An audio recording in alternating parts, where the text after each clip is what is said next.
offenses based on a child's misrepresented or mistaken age. I'm also signing HB 1351, which strengthens registration, reporting, and verification requirements for sexual predators and offenders in Florida.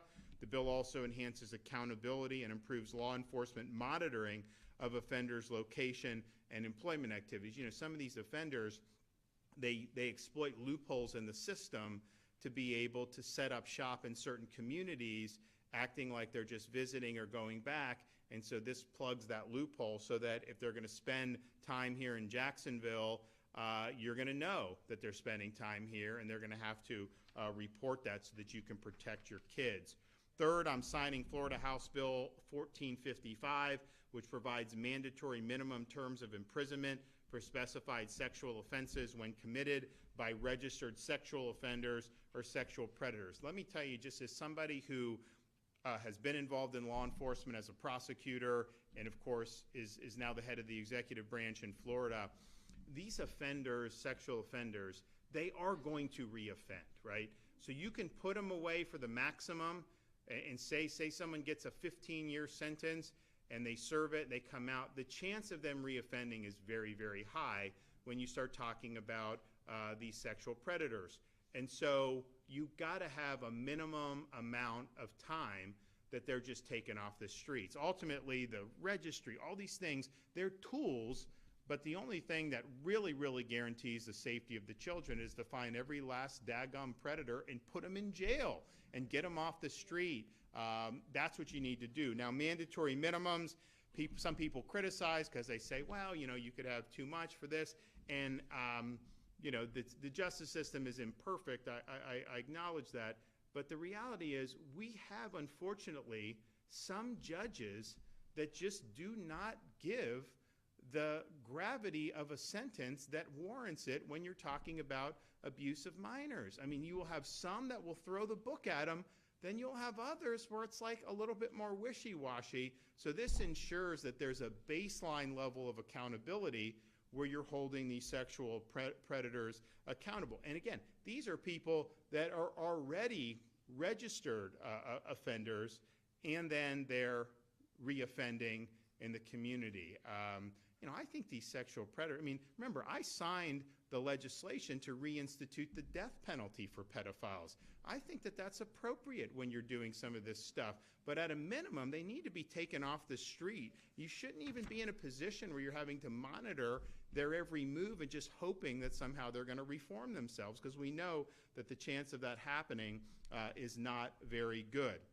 We also have on the docket SB 1804, which establishes capital human trafficking of vulnerable persons for sexual exploitation as a new capital felony offense. And so it's kind of piggybacks on what we did on the child sex abuse, but brings that into the human trafficking realm, which is a huge, huge problem in the world, and certainly in the United States of America. So I'm glad that we are doing really significant efforts to continue to fight human trafficking. Now, we also have with us today, as I mentioned, Brooke Curry, a Jacksonville teenager whose personal experience with AI-generated explicit imagery catalyzed legislative action in Florida this session.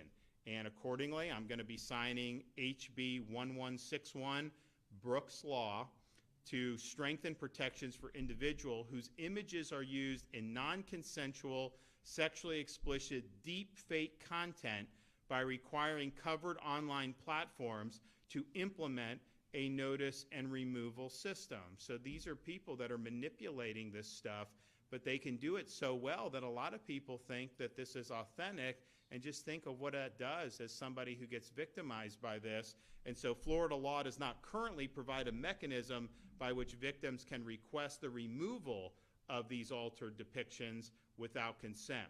So Brooke's Law will protect victims of digital sexual abuse by ensuring victims of deepfake exploitation have a clear, enforceable process to remove damaging material. Also requires covered platforms such as websites and online services to remove altered sexual depictions and copies of such depictions from their platform upon request of the victim within 48 hours. It also prevents legal overreach by maintaining platform immunity for good faith compliance, avoiding the chilling effects on speech or over moderation. And then finally, the bill gives platforms room to design their own processes while enforcing a baseline level of accountability.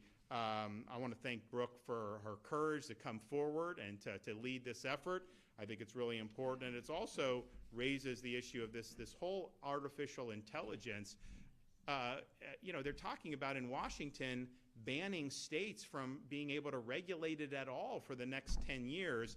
And as governor, I want to be able to provide protections for you working with the legislature if that's warranted.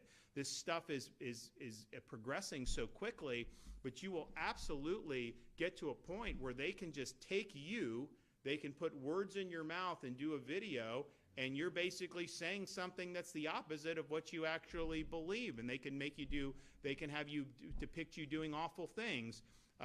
That's not the world that we want to live in. And so I think that the states need to be able to retain their ability to handle the emerging AI issues. We're not going to run away from it. We know it's going to be a part of military operations. It's going to be a part of a lot of things. Although I will say this, they talk about the power of it, and there's a lot of things that are powerful about it, but there's also a lack of common sense in some of these AI things. I mean, like, sometimes they just don't, they can't reason like a human being does, and so there's not only dangers with how good it can be, but there's also dangers by employing it without recognizing some of the limitations and the flaws that it has, because I've seen that firsthand, and I've had to go in and fight with like Grok or some of these and say, wait a minute, that's wrong. Oh yeah, you're right, I saw that. And then like they admit they were wrong, but I'm like, why were you wrong the first time? So this is a really significant issue of all the different things. I mean, how people's privacy is going to be respected or not, how it's going to affect the economy, and what types of jobs are going to be available to people. These are really, it's maybe the most fundamental issue that we're going to confront over the next many, many years. And I just think you as Floridians should have the right to be able to petition your policymakers to provide protections for you if that's something that you think is right. They're trying to kneecap the states from being able to do that, and I do think that that's a mistake. Well, listen, we're going to sign all this stuff in a second, but before we do that, we're going to hear from Mark Glass, TK, we're going to hear from Brooke, and then we're going to hear from Rachel Plaken from the Florida House. So, Mark Glass. And good morning, and thank you for coming to JROC, the Jacksonville Regional Operational Center for FDLE. And this is your FDLE, and you got to hear our great governor talk about the things the state of Florida is not going to put up with. And I'm going to tell you, it is great to work in my position and to let you know that FDLE has the ball. One thing we do is look out over the horizon, see what's coming at us, the changes in techniques, tactics, and procedures. And what we do, cyber is that battleground, that new battle space we all have to deal with. And I'm proud to be here, be with you, Governor, protecting our children, supporting our victims, and holding our predators accountable. And to be able to stand over here and watch him sign 4 of these bills is amazing. And I'm so thankful for that. And I want to thank our legislators for also championing this. I know we talked in your offices, and I want to say thank you so much for doing this and the great work you guys have been doing and trying to get these bills across the line for us to sign this. Deepfakes. Let's talk about 1161. You heard the governor talk about AI. AI is getting more dangerous. We do not have time, like he said, to wait on the federal government to do 10 years worth of you stand by while we figure it out. We can start figuring it out now. I have some of the best cyber experts working for FDLE. You have the best cyber experts working for FDLE, and we're working with our sheriffs, local chiefs. We're working with all other state organizations and also our victim services. So what we're trying to do is get ahead of the game. Let's look at AI forensics, cyber forensics, and make sure that we're able to put stuff to bed early and try to say that it's a fake, so that way we can get it out there. But with 1161 allowing us to go after these different platforms to say that you take that off now and take it from your systems and scrub it. The more you scrub it from your systems, the better. Also, too, just to Brooke and every victim who's out there and had to fight and to be believed, your courage is making Florida safer. And I want to tell you, from my analysts and my agents that are out there, they are looking and watching how you did your business, and they're saying thank you because you're giving them the tools they need, and you're giving them the fight, and they know why they're there. So I just want to say thank you for that. House Bill 777, offenses involving children, it makes it crystal clear. If you target a child, there's no excuse, not ignorance, not deception, not denial. There's no excuse. And at FDLE, we have a zero tolerance. And the governor put me in here 3 years ago. That was one of the biggest things I went after is all the sex offender and sex predators that are out there making our people in our state victims. And if you steal a child's innocence, that is the worst of evil to me. So we're going to come after you, and we're going to come after you hard with everything we have. So House Bill 1455 for the sexual offenses by repeat offenders. If you're hard-headed, we have a fix for that, and that's it. And we do appreciate y'all getting that across the line on 1455. Making that mandatory prison time, you heard the governor talk about, that's the only way you stop a lot of this, is you just don't have them out there in the middle with the rest of society. No more second chances. We give you one chance, you don't get corrected in the Department of Corrections, then you go out and do it again. Well, we're going to put you there for a little bit longer. Hopefully your hard head will get better out of that. Senate Bill 1804, capital human trafficking, the death penalty. I mean, I'm with him on that one. You, like I said, you're stealing a child's innocent, you're in human trafficking. It's just the worst of the worst. The worst of the worst. And what we ended up, it's just a despicable crime. And so, and I'm thanks to Governor DeSantis for leading that charge for Floridians. Now, on human trafficking, I do want to say something there. If you see something, say something. You've heard that campaign. If you see something suspicious, report it. Knowing the signs of human trafficking can save lives. If you go to FDLE's website, if you go to JSO's website, they will help you guide you through to look at the signs. Do not be afraid to report something if it seems out of the ordinary. Please say it, because there are people getting victimized and trafficked right in front of our faces, even at, whether it's the grocery store or just at a sports venue. Just pay attention to the signs and really do that. Call 911. Don't feel like you're bothering them. Call them, or you can reach out to the Florida Human Trafficking Hotline, which is 1-855-FLA-SAFE. That is 1-855-FLA-SAFE. And 1351, sir, I want to tell you thank you on this one, and representatives of the registration of sexual offenders and sexual predators. So the loopholes he was talking about, so you have to report even if you're self-employed.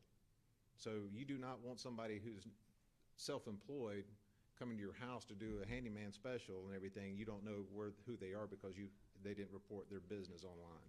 So that's going to make it mandatory reporting, so that way you can screen who's coming to your house to actually work on your house, whether it be plumbing, whether it be roofing, or whatever you need to do there. So with all that, just in conclusion, Governor, thank you for your commitment to protecting Floridians. And at FDLE, we're protecting you, supporting, and delivering justice to these folks. And we cannot do it without our representatives and senators that are here sitting here with us today, and also we can't do it without our victims standing up and actually getting out there and having the great fight for us, and we do appreciate it. You don't know how much that strengthens me. I'm just telling you, that just strengthens us. And Governor, thank you for your leadership and your tough on crime. Thank you.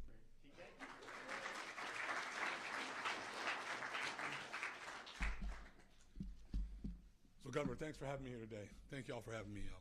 It's an honor to be here today and with our governor and local and state leaders for this important occasion in Florida, which gains several new means to combat exploitation of our children and other vulnerable citizens. As a father, grandfather, and a career police officer, I know that there is no more vital role for law enforcement than the protection of our kids. By their age and inherent dependency, children are vulnerable. Now more than ever, our children face dangers. They need and deserve the vigilance of the adults around them and a civil society. Here in Duval County, we believe in law and order, big time. Evidenced by our recent operation where we arrested 24 predators for trying to hook up with 13-year-old kids. And as the head of this agency at the Jacksonville Sheriff's Office, I can promise you that this agency will always enforce the law and aggressively pursue those whose criminal actions harm our children and other vulnerable citizens. I'd like to publicly recognize Brooke Curry, for whom Brooks Law is named. Brooke is a resident of our county in my city. And her courage, strength of spirit, and the content of her character culminated in the passing of an important piece of legislation that bears her name. Brooke, our city is proud of you for transforming a painful life experience into the means to garner needed change. There are so many people in our future who will benefit from your vision and resolve. You are an inspiration to us all, and all of Jacksonville stands with you. And I'm sure everyone in the state, the great state of Florida, stands with you also. Today, we have new proactive tools in our tool belt to combat sexual predators and offenders and protect at-risk members of our community. I want to thank Florida's legislators and our great governor, once again, for creating and enacting these new pieces of legislation so that we in law enforcement have additional avenues by which to take predatory criminals off of our streets. Thank you very much.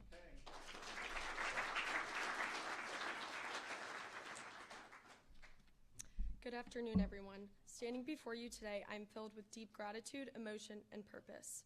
First and foremost, I want to thank Governor Ron DeSantis and our Florida elected officials, specifically Mr. Weinman and Ms. Calatayud, for their leadership and commitment to protecting the rights of victims across our state. Your willingness to listen and act has meant the world to me and to so many others who now feel seen and heard. To the brave and tireless members of law enforcement, thank you. You are often the first call, the first face, and the first hope for victims who feel their world has been shattered. Your service and protection has laid the foundation for this law and justice it aims to deliver. To my family and friends, you've stood by me through pain, uncertainty, and the long road to healing. Your unwavering love gave me strength when I didn't think I had any left. And to the strangers who became supporters, your belief in this cause reminded me that there is far more good in this world than we sometimes realize. We are here today because we chose not to look away, because we decided silence was not an option, because we knew that victims of this crime, many of them young, vulnerable, and silenced, deserve a voice, justice, and a path forward. Brooks Law is not just about me. It's about all of us. It's about accountability, dignity, and hope. For every person who has been exploited or violated, I want you to hear this loud and clear. You have a voice. And now, thanks to this law, you have a path forward. To the young people watching or listening, never let anyone make you believe that your voice doesn't matter. It does. I'm proof of that. If you feel scared, hurt, or powerless, know this. You are not alone. You are never without options. There are people who will stand with you, fight for you, and believe in you. I also want to recognize and thank First Lady Melania Trump for her leadership on this issue through the Take It Down Act.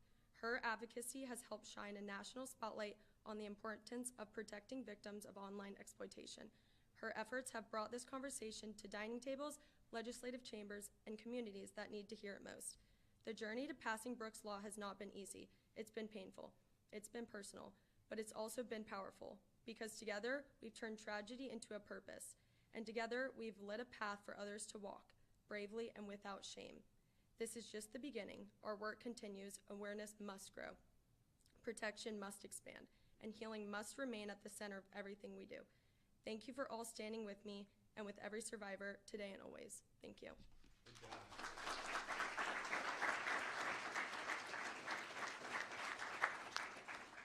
Hello, I'm Representative Rachel Plakin. I want to thank Brooke for sharing her story. It took a lot of courage to come here and speak before these folks, and we just really appreciate you so much.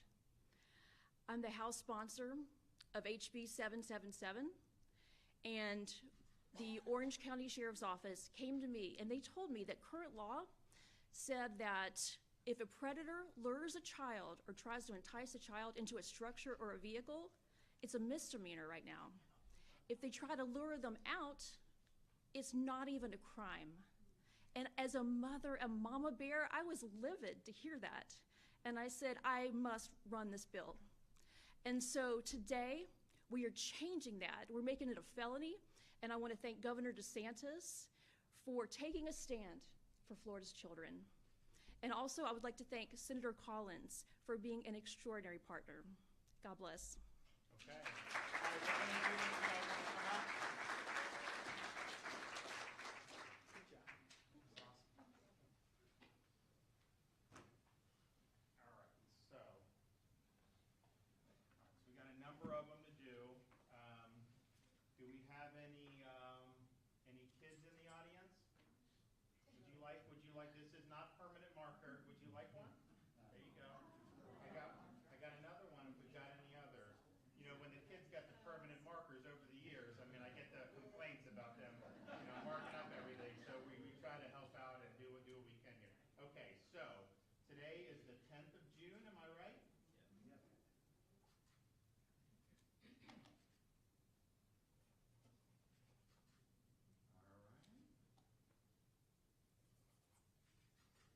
All right, so this is the registration of sexual predators and offenders.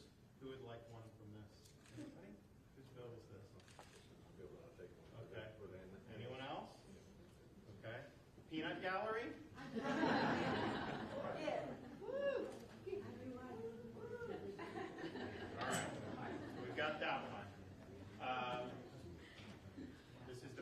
with sex offenders.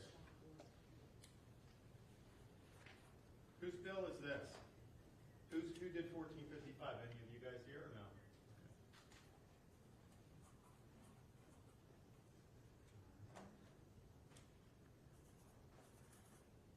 Okay. Over there? All right.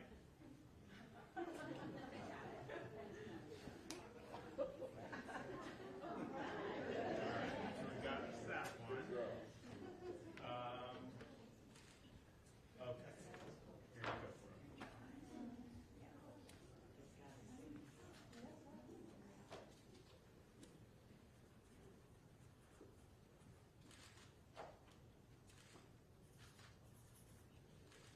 There you go. Yeah. Anyone else? Lenny? Navy man? All right. There you go. All right. HB 777.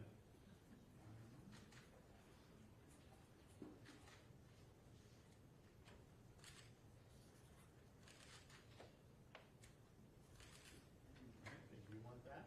Anybody else want one on this one? Anyone back here? Okay. How many of you have already gotten one? All right. All right, so we got that, and then this is the capital offense.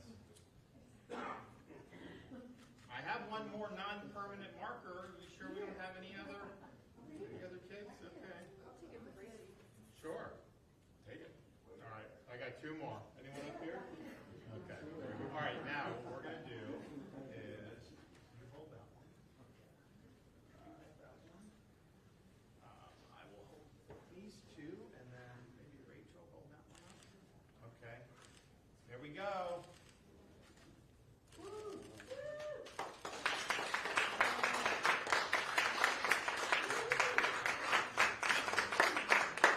Good job, guys.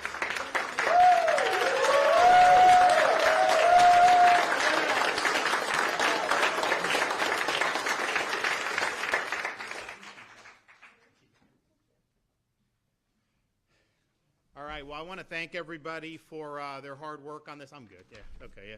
Yeah. Thanks for that. I think these are going to be meaningful. We continues our trend of standing up for children, throwing the book at sexual predators and offenders, and keeping our community safe. Okay. Do we have any questions? Do you think it's possible to get completely ahead of AI with something that's expanding the way that it is? So I think the issue with AI is implicit in your question. We could have the perfect answer for AI right now. By the time a legislature does things, even if it takes like a month, there's already things. And so the rapid change that we do, it does make it more difficult. In terms of getting ahead, look, I think that what I would do, assuming we retain authority, is we're not going to be able to police every aspect of it, right? But there are going to be certain things where we're going to need to provide protections for people so that their lives aren't negatively impacted by the rise of AI. And I don't know that we're going to know every permutation of that because there's new things that get developed all the time. But as a kind of a national matter, it's a matter for the state, but it's really a national and even international issue is what role is AI going to play in terms of employment in the future?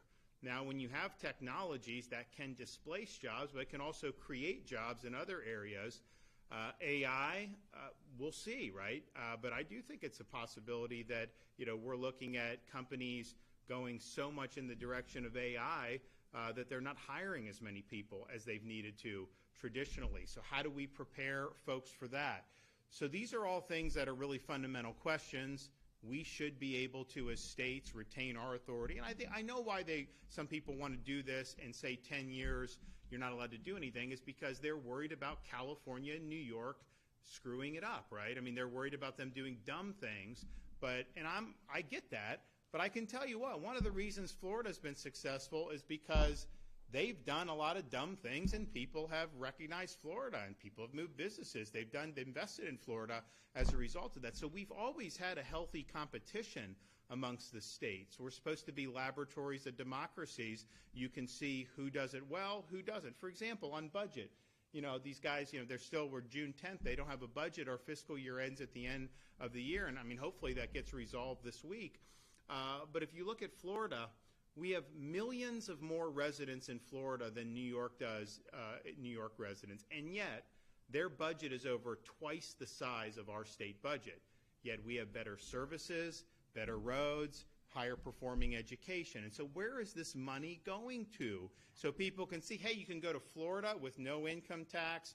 You can go there with the #1 ranked public university system. In-state tuition is like $6,300. It hasn't budged 1 cent since I've been governor, and we're going to keep it that way. You can have a state dedicated to law and order, #1 in new business formations, all these things. Or you can pay hefty taxes. You can have weak on crime policies. You can have all those. And people make those judgments. And that's really been, I think, central to the federalism that we have in the United States of America. So to take that away from states is not something that I think is good policy. And they're also trying in Washington do other things. And this isn't as big of a deal in Florida, but in other parts of the country, Biden did this Green New Deal. So it's like trillions of dollars in subsidies that we shouldn't be spending at all. Like, they should just reverse the entire Biden New Deal, Green New Deal. That would save money. That would allow you to be able to do whatever you wanted with immigration, all that stuff. It should all be wiped clean. But as it stands now, they have things. So they give people money to build these carbon sequestration pipelines because they say if we put carbon in the pipelines, we're going to save the planet. No, you're not. All you're doing is subsidizing people. And some people are going to make a lot of money off that. I get that. But, you have people that don't want, like in South Dakota, they may not want a pipeline on their private property, so they don't sell. Well, what they want to do is kneecap the ability of states and localities to protect private property rights by having restrictions on eminent domain. So now that's going to be wiped from the books, and they're going to be able to go in over the head of landowners. They also want to override all local and state zoning laws against these AI data centers. These AI data centers are like massive amounts of power that go into them. Do you want those just set up in right by the rec center of some residential neighborhood? I think you should be able to say no if that's the case. So there is they are trying to take away the ability of states to act in some of these spheres. But I think AI is really important that we retain that so that we're able to make some thoughtful calculations. But it is very difficult because of how rapid it changes, and you could have the perfect solution today, and in 6 months it is possible that that solution is obsolete. All right, thanks everybody. God bless you all. Take care.